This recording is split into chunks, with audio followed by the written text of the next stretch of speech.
So next வந்து பார்த்தீங்கன்னா இதில் டோட்டலாக எவ்வளோ சிஓஐ, அதாவது சாரி, கால் சைடில் எவ்வளோ ஓஏ இருக்குது. நீங்கள் இங்கே பார்த்தீங்கன்னா நிஃப்டியில் உங்களுக்கு வந்து காட்டியிருப்பாங்க எவ்வளோ ஓஏ இங்கே இருக்குன்ட்டு 2208,540.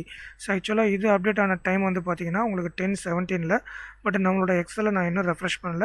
9:23 என்ன இருக்குதோ அதை உங்களுக்கு இங்கே நான் காட்டியிருக்கேன். சரிங்களா? ஸோ காலோட ஓஏ, கால் சைடில் ஓஏ எவ்வளோ இருக்குது, புட் சைடில் ஓஏ எவ்வளோ இருக்குது, அதே மாதிரி கால் சைடில் சேஞ்ச் இன் ஓஏ எவ்வளோ இருக்குது, புட் சைடில் சேஞ்ச் இன் ஓஏ எவ்வளோ இருக்குது, ஸோ சேஞ்ச் இன் வால்யூம் எவ்வளோ இருக்குது, எல்லாத்தையும் இங்கே காட்டும். ஸோ இதை நான் டீட்டெயிலாக சொல்ல போகிறதில்ல. இது வந்து இன்ட்ரடக்ஷன் அப்படின்றதால உங்களுக்கு ஓரலாக நான் சொல்லிட்டு போயிடுறேன். சரியா?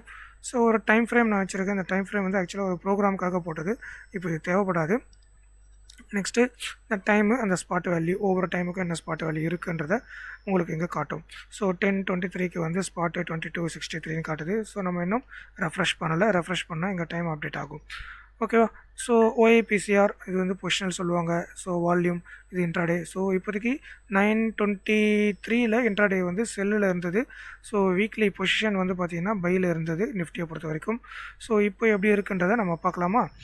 இப்போ எப்படி இருக்குன்றதை பார்க்கறதுக்கு முன்னாடி ஒரு விஷயம் பண்ண போகிறோம். இந்த 9:23 டேட்டாவை, ஓல்டு டேட்டாவை ஒரு பேக்கப் நான் எடுத்துக்கிறேன். ஸோ இந்த பட்டனை ப்ரெஸ் பண்ணிங்கன்னா பேக்கப் வந்துடும். அந்த பேக்கப் டேட்டா பேக் டெஸ்ட்டுக்காக இங்கே நான் சேவ் பண்ணிக்கிறேன். சரிங்களா? ஸோ இப்போ இங்கே போய்ட்டு ஸோ ரெஃப்ரெஷ் பண்ண போகிறோம். டேட்டாஸில் போய்ட்டு ரெஃப்ரெஷ் ஆல் அப்படின்னு கொடுத்தீங்கன்னா ரெஃப்ரெஷ் ஆகும். ஸோ எக்ஸலை பொறுத்த வரைக்கும் 2 எரர் க்ரியேட் ஆகும். ஒன்று, நீங்கள் இந்த ஃபைலை க்ரியேட் பண்ணும்பொழுது மவுஸ் கர்சரை வாட்ச் பண்ணுங்கள். இங்கே வந்து பார்த்தீங்கன்னா ஃபார்முலா வருது இல்லைங்களா, டேட்டாக்கு கீழே ஒரு கேப்பு. இந்த இடத்துல வந்து ஃபஸ்ட்டு நீங்கள் உங்கள் சிஸ்டமில் இந்த எக்ஸலை இன்ஸ்டால் பண்ணி ஓப்பன் பண்ணுறீங்க அப்படின்னும் பொழுது செக்யூரிட்டி ஆப்ஷன்ஸ் வந்து கேட்கும், பிளாக் பண்ணுற மாதிரி. ஏன்னா நம்ம இதில் வந்து ப்ரோக்ராம் மேக்ரோஸ்லாம் வந்து யூஸ் பண்ணிக்கிறதால செக்யூரிட்டி ஆப்ஷன் கேட்கும். எனேபிள் கொடுத்துக்கோங்க. எனேபிள் கொடுத்துட்டிங்கன்னா அடுத்து இன்டர்நெட் கனெக்ஷன் நல்ல ஹை ஸ்பீடில் இருக்கணும், நல்ல ஒரு டீசெண்டான ஸ்பீடில் இருக்கணும். ஸோ டீசெண்டாக இப்போ நான் வந்து மொபைலில் ஹாட்ஸ்பாட் போட்டு தான் பண்ணிகிட்ருக்கேன். ஸோ டீசெண்டான ஸ்பீடில் இருக்கும்பொழுது உங்களுக்கு ஃபஸ்ட்டு இந்த ஆப்ஷன் கேட்கும். ஸோ இதில் அனானிமஸ் அதை மட்டும் கொடுங்க. வேறு எதனா சூஸ் பண்ணிங்கன்னா அதுக்கப்புறம் எக்ஸலே யூஸ் இல்லாமல் போயிடும். ஸோ அனானிமஸ் கொடுத்துட்டு கனெக்ட் கொடுங்க. இன்கேஸ் இன்டர்நெட் கனெக்ஷனே இல்லை அப்படின்னா ஸோ ஒரு எரர் ஃபைல் நான் காட்டுறேன், வாட்ச் பண்ணுங்கள். ஸோ பார்த்தீங்கன்னா இன்டர்நெட் கனெக்ஷனே இல்லைனா உங்களுக்கு இந்த மாதிரி தான் காட்டும். So data source error, the remote name could not be resolved, nscindia.com வரும். ஸோ இது வந்து ஒரு ஃபஸ்ட் எரர். இன்டர்நெட் கனெக்ஷன் இல்லைன்னா வரும்.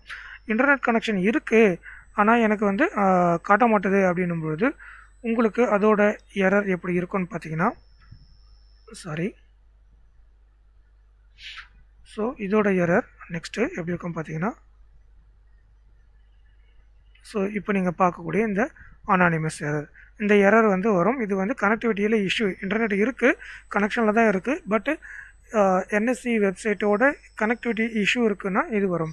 எப்போது இந்த கனெக்டிவிட்டி இஷ்யூ வரும்னு பார்த்தீங்கன்னா, உங்களுக்கு வந்து மல்டிபிள் டைம்ஸ் நீங்கள் கண்டினியூஸாக ரெஃப்ரெஷ் பண்ணிகிட்டே இருக்கீங்கன்னும் போது இந்த ப்ராப்ளம் அடிக்கடி வரும்.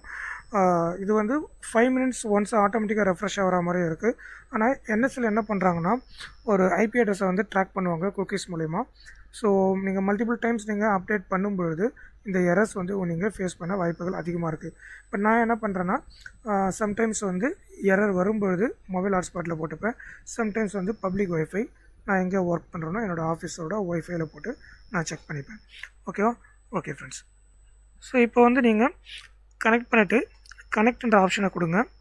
ஸோ அது வந்து உங்களுக்கு அந்த இன்டர்நெட்டோட கனெக்ட் ஆகிட்டு இப்போ 10:26 வந்தது. பட் உங்களுக்கு இங்கே வந்து பார்த்தீங்கன்னா உங்களோட டேட்டா அப்டேட் ஆகலை. ஆக்சுவலி அப்டேட் ஆகிட்ருக்கும். மறுபடியும் ஒரு ரெஃப்ரெஷ் கொடுத்தீங்கன்னா டேட்டா மாறிடும். ஸோ டேட்டா மாறிச்சிங்களா? ஸோ 22/0/24 10:29 அப்டேட் ஆகிருக்கு. ஸோ இங்கே போய்ட்டு நீங்கள் செக் பண்ணிக்கலாம். 10:29 அப்டேட் ஆகிருக்கு. இங்கே 27. ஸோ 22/0/24 ஸோ இங்கே நீங்கள் செக் பண்ணிங்கன்னா தெரியும். ஸோ 22/0/24 உங்களுக்கு டேட்டா அப்டேட் ஆகிருக்கு. ஓகேவா? ஸோ இதை வச்சுக்கிட்டு சில நம்ம கேல்குலேஷன்ஸ்லாம் போடுவோம். அப் டு 21 ஸ்ட்ரைக்ஸில் நீங்கள் எடுத்து உங்களை சப்போர்ட் ரெசிஸ்டன்ஸ் சார்ட் இருக்கும். இதை பேஸ் பண்ணி சில அனாலிசிஸ் இருக்கும். எப்படி இருக்குது மார்க்கெட் அப்படின்றத இங்கே உங்களுக்கு காட்டியிருப்போம். ஸோ புட்கால் ரேஷியோ நீங்கள் இங்கே பார்த்துக்கலாம். அதை பேஸ் பண்ணி மார்க்கெட்டு வெயிட் பண்ணலாமா, என்ன பண்ணலாம். வெயிட்டுன்னா அதுக்கு முன்னாடி ப்ரீவியஸில் என்ன இருக்குதோ கால் இருக்கா. ஸோ கால் போகிறதுக்கு வாய்ப்பு இருக்குது, வெயிட் பண்ணி பார்க்கலாம்.